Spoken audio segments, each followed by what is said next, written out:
So, good morning, students. Today we will be discussing the mathematical explanation of the logistic regression. Till now, we have discussed what do you mean by logistic regression and how it works conceptually. Fine. And what is the main difference between the logistic regression and the linear regression? Secondly, we have seen the general linear equation, and we have seen that we have also discussed uh, what are the parameter estimation technique for linear regression and for the logistic regression. ठीक है, तो by that now we are in the state to understand and to discuss the mathematical explanation of the logistic regression. So for that we will be concerning for that we will be considering one example. ठीक है, by the example we are able to understand the mathematical explanation of logistic regression. Fine. So इसके लिए हम एक data set use कर रहे हैं. ठीक है, हमें एक 1000 कस्टमर्स का हमारे पास सैम्पल है. 1000 कस्टमर्स का एक डेटा है. We need to predict the probability whether the customer will buy a insurance policy और नॉट. तो हमें ये प्रेडिक्ट करना है कि ये जो कस्टमर होगा ये जो इंश्योरेंस पॉलिसी है इसको बाय करेगा या नहीं करेगा. तो बेसिकली हमें क्या प्रेडिक्ट करना है, this is the Y category, that means this is my target variable. As you can see that we have categorical outcome variable, we will use logistic regression. तो वो करेगा या नहीं करेगा, तो दैट मीन्स के हमारे पास बाइनरी क्लासिफिकेशन है, दो चीज़ें हमें डिस्क्रीट वैल्यूज़ हैं, तो हमें क्या यूज़ करना है, लॉजिस्टिक रिग्रेशन यूज़ करना है. और यहाँ पे मेरा इंडिपेंडेंट वेरिएबल क्या होने वाला है, एज. ठीक है, so on the basis of age मुझे ये प्रेडिक्ट करना है कि जो मेरा कस्टमर है वो मेरे जो इंश्योरेंस पॉलिसी है उसे बाय करेगा या नहीं करेगा. ठीक है, तो जनरली हम ये देखते हैं कि जो कम एज वाले होते हैं वो कम बाय करते हैं, जो ज़्यादा एज वाले होते हैं वो ज़्यादा बाय करते हैं. लेट्स सी कि क्या होता है, and we will make out the equation for the logistic regression. So is to start with logistic regression, I will first write the simple linear regression equation with dependent variable enclosed in a link function. ठीक है, मैंने आप लोगों को बता दिया था in the previous lecture. मैं आप लोगों को फिर से दिखा देता हूँ. This is my nothing but my link function. ठीक है, जो जी है वो मेरा लिंक फंक्शन है. तो बेसिकली ये क्या करेगा, it is a relationship between the link function and the dependent variable. It is not the linear relationship between the target variable and the dependent variable. ठीक है, इंडिपेंडेंट वेरिएबल. अगर target variable और independent variable में linear relationship ही हो गया तब तो वो सीधे सीधे लीनियर इक्वेशन ही बन जाएगा. तो वो मेरे को चाहिए ही नहीं, मेरे को लॉजिस्टिक चाहिए. That's why it is a relationship between the link function and the independent variable in the logit model. ठीक है, वो भी एक लॉजिट मॉडल के अंदर होना चाहिए. सो this is my A equation, आप इसको ध्यान से देखिएगा. सो यहाँ पे मैंने लिखा है G Y equals to beta zero plus beta as. तो यहाँ पे जो मेरा बीटा है it is nothing but my M. Beta zero is nothing but my C. ठीक है, तो ये सीधे सीधे बन गया M X plus C. So here here age is the independent variable. तो यहाँ पे जो x है, x is my nothing but my age. तो age is my independent variable.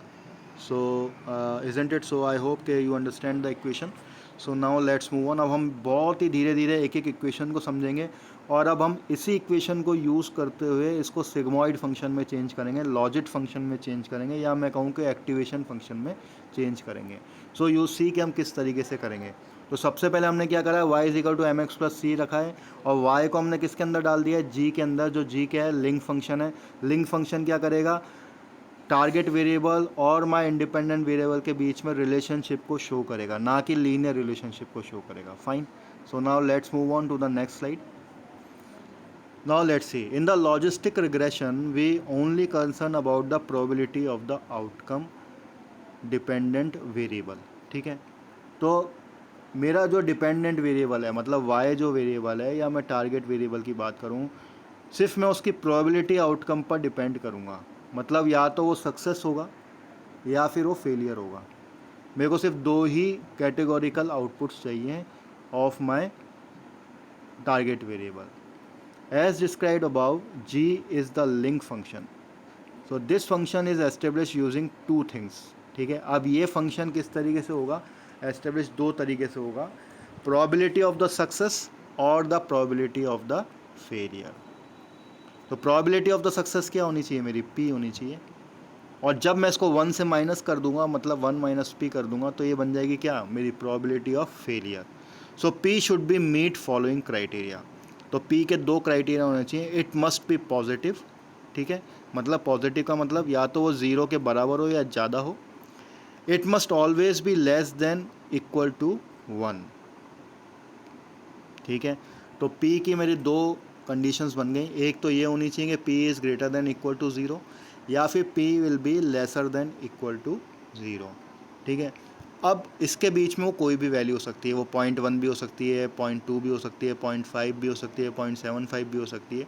तो मेरे को क्या करना पड़ेगा, अपना थ्रेशोल्ड बनाना पड़ेगा. वो थ्रेशोल्ड इज़ नथिंग बट माई 0.5. ठीक है, तो 0.5 से जो भी ऊपर होगा उसको मैं क्लास 1 में रखूँगा. 0.5 से जो भी ज़ीरो कम होगा उसको मैं क्लास 0 में रखूँगा. Now we will simply satisfy these two condition and get to the core of logistic regression. अब हमें क्या करना है, सिर्फ इन दो इक्वेशन को सेटिस्फाई करना है और उसके बाद हम लॉजिस्टिक एक्सप्रेशन पे पहुंच जाएंगे. कब कैसे पहुंचेंगे, we have to see one by one. So that has to be very important students. अगर लॉजिस्टिक रिग्रेशन आया और उसका मैथमेटिकल एक्सप्लेनेशन किसी ने पूछ लिया, या फिर हो सकता है आप लोगों को इंटरव्यू में भी पूछे, सो that is the core of logistic regression. तो ये हमें पता होना बहुत ज़रूरी है. ठीक है, so simply since probability must always be positive. ठीक है, आप लोगों को पता ही है, वी ऑल नो दैट कि प्रोबेबिलिटी हमेशा पॉजिटिव होनी चाहिए. We will put the linear equation in the exponential form. ठीक है, एक्सपोनेंशियल फॉर्म में लिखने से क्या हो जाएगा कि हमेशा ये पॉजिटिव ही रहने वाली है. ठीक है, so for any value of slope and dependent variable, exponent of this equation will never be negative. ठीक है, किसी भी वैल्यू अगर वो स्लोप नेगेटिव भी होगा तो भी मेरा जो डिपेंडेंट वेरिएबल है वो कभी भी नेगेटिव नहीं होने वाला. For any value of slope and dependent variable, exponent of this equation will never be negative. तो मैंने यहाँ पे क्या करा students, P equals to exponential beta zero plus beta H. तो मैंने क्या करा, mx प्लस सी को एक्सपोनेंशियल कर दिया, तो ये हो गया e raise to power beta zero plus beta into H. तो ये वाली जो इक्वेशन थी इसको मैंने इस वाली इक्वेशन पे मैंने एक्सपोनेंशियल लगा दिया, मतलब e कर दिया. तो ये हो गया e raise to power beta zero plus beta age which is nothing but my mx plus C. क्योंकि यहाँ पे x जो है वो मेरा एज है, जो बीटा है वो मेरा m है, और बीटा सी ज़ीरो जो है वो मेरा c है, which means it is a intercept. आप लोगों को यहाँ तक समझ में आ गया, फाइन. और यहाँ पे देखिए जो जी वाई है, अब मैं उसको किससे डिनोट कर रहा हूँ, p से डिनोट कर रहा हूँ.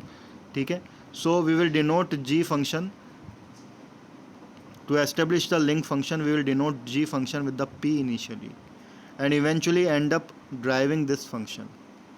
ठीक है, हम अभी क्या करेंगे, इस g फंक्शन को p की तरह मानेंगे और p की तरह मानते एक नए फंक्शन को डिराइव करेंगे और देखें किस तरीके से डेरिवेशन वो होगा. To make the probability less than 1 we must divide p by a number greater than p. This can simply be done that.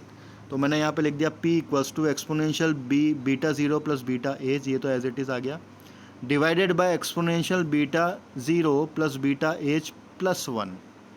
ठीक है, तो मैंने उसको क्या कर दिया, प्रोबेबिलिटी को हमेशा 1 से लेस होना चाहिए, तो मैंने उसको exponential beta zero plus beta into H plus 1 से डिवाइड कर दिया, और कुछ नहीं करा. तो मैंने यहाँ पे एक डिवीज़न कर दिया सेम चीज़ से प्लस 1 करते हुए using a b and c. तो मेरे पास a कौन सी हो गई, a ये वाली इक्वेशन हो गई, b ये वाली इक्वेशन हो गई.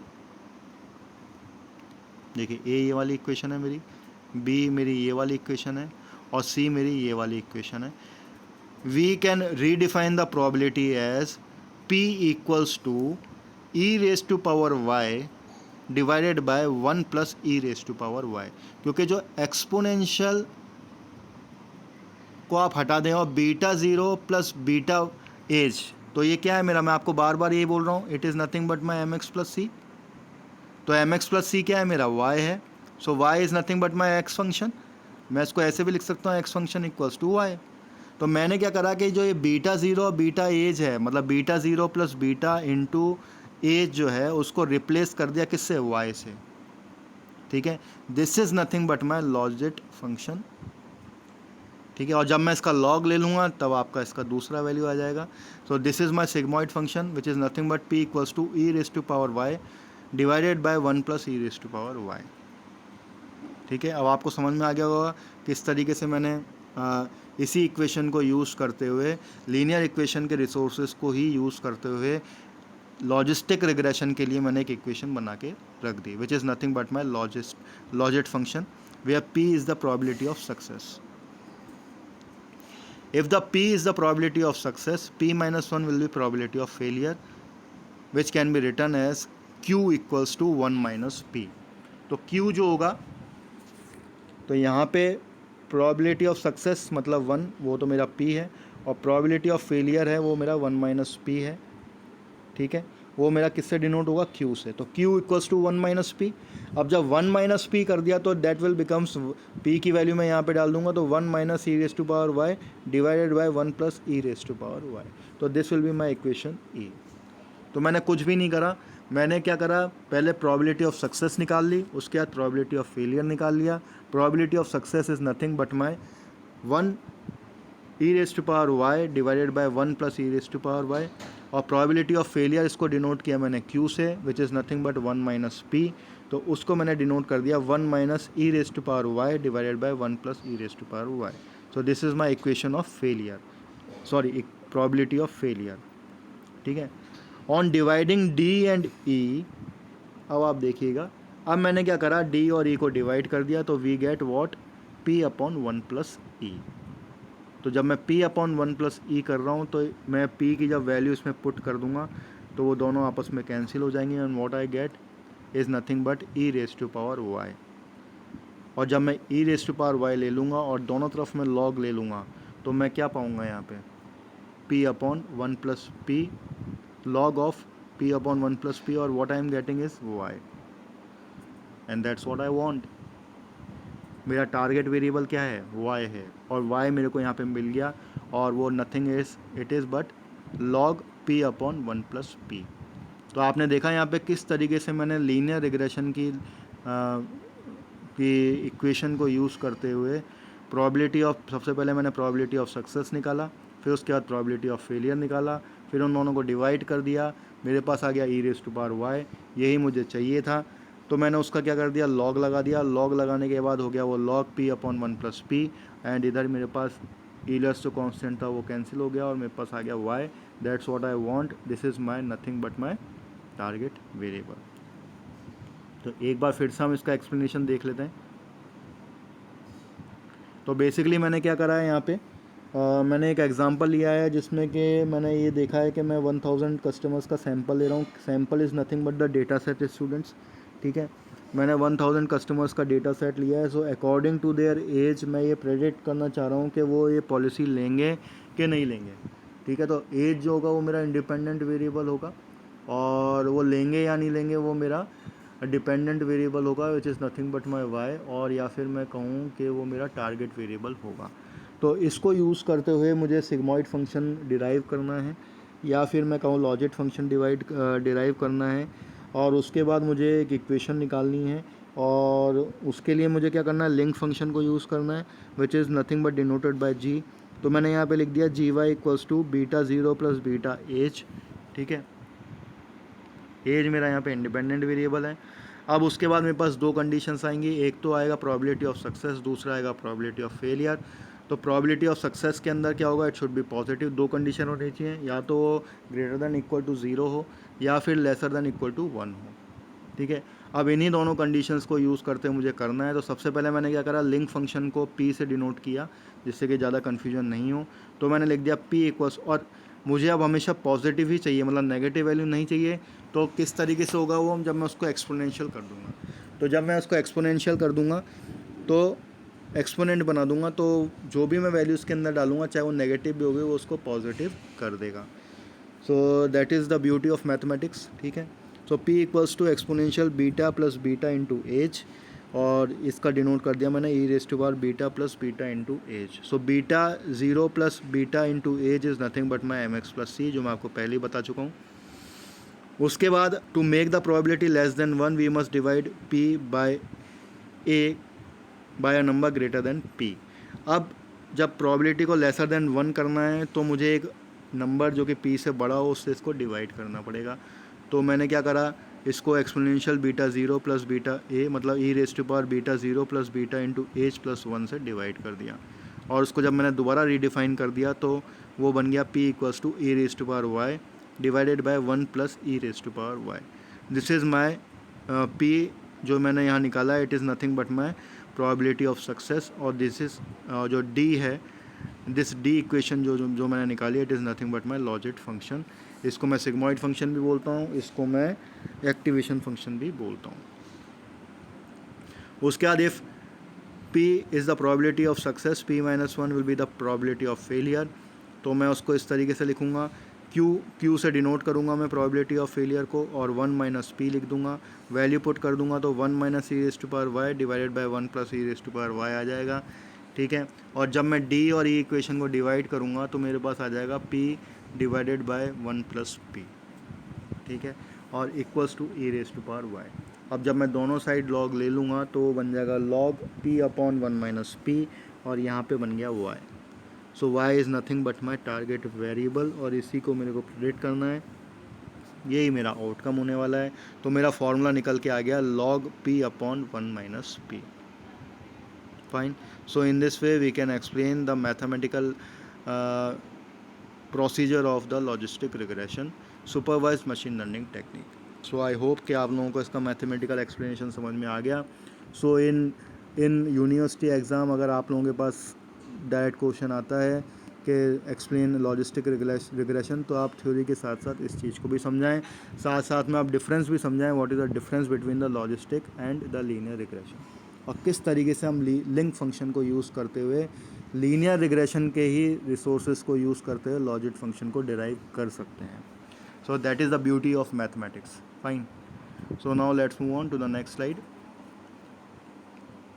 So log P upon 1 minus P is the link function. Logarithmic transformation on the outcome variable allow us to model a non-linear association in a linear way. ठीक है, तो नॉन लीनियर एसोसिएशन को भी हम linear वे के अंदर कर सकते हैं, यही लॉगरिथमिक ट्रांसफॉर्मेशन की पावर है, यही उसकी ब्यूटी है। So after submitting a value of y we will get log P upon 1 minus P equals to beta 0 plus beta H. तो इसी की जगह हमने y को रिप्लेस कर दिया और यहाँ से हम अब सारी चीज़ें निकाल सकते हैं। सो आई होप कि you understand the part. Not types of logistic regression, तो basically there are two types of logistic regression. एक तो होता है बाइनरी क्लास, जो अभी हम लोगों ने देख लिया, जिसमें 0 1 yes no happy sorrow black white, ठीक है, ट्रू फॉल्स, इस तरीके से होते हैं। उसके अलावा एक और क्लासिफिकेशन होता है which is known as multi class.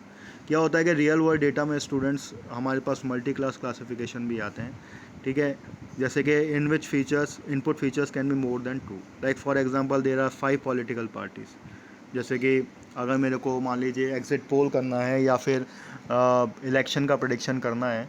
मैंने आप लोगों को एक असाइनमेंट भी दिया था इलेक्शन प्रेडिक्शन से related.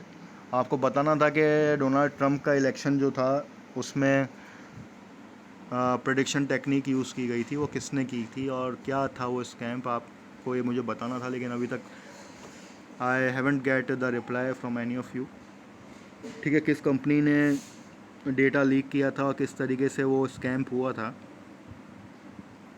But anyhow Donald Trump was the president at that time, लेकिन वो स्कैम काफ़ी लाइमलाइट में आया था। So just for the curiosity, आपको लोगों को पता होना चाहिए, because now you are learning machine learning, तो you must have a knowledge of all aspect of machine learning in day to day life. क्या उसके एग्जांपल्स हैं, क्या पार्ट चल रहा है, तो यही एक पार्ट भी है। अभी आप लोग देख रहे होंगे, अभी इलेक्शंस आर गोइंग ऑन, और जब मैं ये पढ़ रहा हूँ, जब आप ये लोग पढ़ रहे होंगे, हो सकता है कि उस समय तक रिजल्ट्स भी आ जाएंगे, क्योंकि 2 मई इज़ द काउंटिंग डे। तो उससे पहले एग्ज़िट पोल होता है। एग्ज़िट पोल जो हमारे यहाँ होता है वो तो हम खाली कुछ लोगों से पूछ के कर सकते हैं, लेकिन अगर हम उसको वाकई में मशीन लर्निंग में डालें तो वो प्रेडिक्शन दे सकता है। ठीक है, तो अगर मान लीजिए उसके लिए क्या होगा, मल्टी क्लास क्लासिफिकेशन यूज़ करना पड़ेगा। तो मान लीजिए अगर आपके पास 5 पार्टीज़ हैं, तो 5 पार्टीज़ के लिए अगर आपको एग्जिट पोल या प्रेडिक्शन करना है इलेक्शन रिजल्ट का, तो आपको उसके अंदर मल्टी क्लास क्लासिफिकेशन यूज़ करना पड़ेगा। Fine. So these are the applications. Email spam मैंने आपको समझा दिया था, यस और नो आपको पता चल जाएगा। Will customer buy the policy, yes और no. Which party will person going to vote, X Y A B. तो on that basis we can have the application of the logistic regression. Fine. So by this I end up this lecture. तो अभी हमने सिर्फ mathematical explanation देखा logistic regression का, और in the next lecture we will be seeing a quite more powerful classification algorithm. Classification algorithm बहुत सारी हैं। कंटिन्यूस एल्गोरिथम में खाली लीनियर रिग्रेशन है, ठीक है, और उसके पैरामीटर एस्टिमेशन टेक्निक्स हैं। लेकिन जहाँ तक क्लासिफिकेशन एल्गोरिथम्स की बात है उसमें काफ़ी सारी हैं, जैसे कि आपका नेव बायस एल्गोरिथम है, ठीक है, आपका सपोर्ट वेक्टर मशीन है SVM, उसके अलावा डिसीजन ट्री है, उसके बाद आपका रैंडम ट्री फॉरेस्ट है। So all these are the classification algorithms. तो क्लासिफिकेशन एल्गोरिथम्स को ज़्यादा से ज़्यादा पावरफुल बनाने के लिए उसमें बहुत सारी एल्गोरिथम्स हैं। जहाँ तक कंटिन्यूस की बात है, कंटिन्यूस में linear regression plays a very important role. लेकिन हाँ, अगर वो टाइम सीरीज़ पर डिपेंड करता है तो हमें एवरेज मूविंग एवरेज को भी हम काम में ले सकते हैं, ऑटो कोरिलेशन को भी काम में ले सकते हैं, ठीक है। तो ये सारी चीज़ें हैं, आप लोगों को पता होनी चाहिए। उसके अलावा मैंने आपको बताया भी था कि आप कुछ कंसेप्ट के बारे में और पढ़ लें, जैसे कि वेरिएंस, ठीक है, जिसको हम म्यू से डिनोट करते हैं। उसके बाद स्टैंडर्ड डेविएशन को हम इससे डिनोट करते हैं, ये पढ़ लें आप। कोरिलेशन पढ़ें, कोरिलेशन क्या होता है, ठीक है। कोरिलेशन के बाद कोवेरियंस क्या होता है, ये पढ़ लें आप, ठीक है। उसका नॉर्मल डिस्ट्रीब्यूशन क्या होता है, प्रोबेबिलिटी डिस्ट्रीब्यूशन क्या होता है। So you must have all knowledge of all this, ठीक है। प्रोबेबिलिटी का थोड़ा बहुत कंसेप्ट पढ़ लें आप, मैथमेटिक्स के प्रोस्पेक्टिव में आपको पता होना चाहिए। प्लस स्टैटिस्टिक्स के जो आपके कुछ फार्मूले हैं, कुछ पार्ट हैं, वो आप ज़रूर पढ़ लें, ठीक है, क्योंकि आने वाले टाइम में हम स्टैटिस्टिक्स के काफ़ी कंसेप्ट को यूज़ करेंगे। So by this I end up this lecture, and आप लोगों को अभी तक जितने भी असाइनमेंट दे दिए आप करें, एंड आई होप के you find this subject interesting, ठीक है, कुछ अच्छा सीखने को मिल रहा है। हाँ, जहाँ तक इसके इम्प्लीमेंटेशन की बात है students, you don't worry about the mathematical part. मैं आप लोगों को पाइथन, जब हम ट्यूटोरियल्स पढ़ेंगे, पाइथन के ट्यूटोरियल्स के अंदर मैं आपको बताऊंगा किस तरीके से आप simply all the libraries are available in the Python. तो आपको सीधे इंपोर्ट करना है उन लाइब्रेरीज़ को, और उन लाइब्रेरीज़ को आप यूज़ करते हुए, उन फंक्शंस को, मेथड्स को यूज़ करते हुए आप अपना मॉडल जो है वो डेवलप कर सकते हैं, ठीक है। सिर्फ ये थ्योरेटिकल पार्ट के लिए मैं आपको बता रहा हूँ कि आपको अगर मान लीजिए कहीं इंटरव्यू में या फिर कहीं एग्ज़ाम में अगर आपसे पूछा जाए तो आपको पता होना चाहिए कि क्या होता है, लॉजिट फंक्शन क्या होता है, यूलर्स कांस्टेंट क्या होता है, या फिर आपको पूछा है एक्टिवेशन क्या होता है, लॉगरिथमिक इसका क्या होता है, log p/1 - p जो है इसका वैसे फार्मूला होता है। लेकिन अगर आप खाली लॉजिस्टिक रिग्रेशन फार्मूला डालेंगे गूगल के अंदर तो आपको सिग्मॉइड फंक्शन बताएगा वो, विच इज़ नथिंग बट 1/1 + e⁻⁻y, ठीक है। तो 1/1 + e⁻y जो है वो मेरा सक्सेस का वो है, और 1/1 + e⁻, सॉरी एक मिनट फिर से, 1 - e⁻y डिवाइडेड बाय 1/1 + e⁻y, ये मेरा प्रोबेबिलिटी ऑफ फेलियर है, ठीक है। तो जब मैं इन दोनों को डिवाइड कर दूंगा तो p/1 - p जो है वो मेरा निकल के आ जाएगा, और जब मैं उसको लॉगरिथमिक कर दूंगा तो मेरी y की वैल्यू बताएगा, which is nothing but my β0 + β1 age, ठीक है, β1 × age, which is nothing but my mx + c। तो सिंपली एक लाइन इक्वेशन है। So by this I end up this lecture, thank you.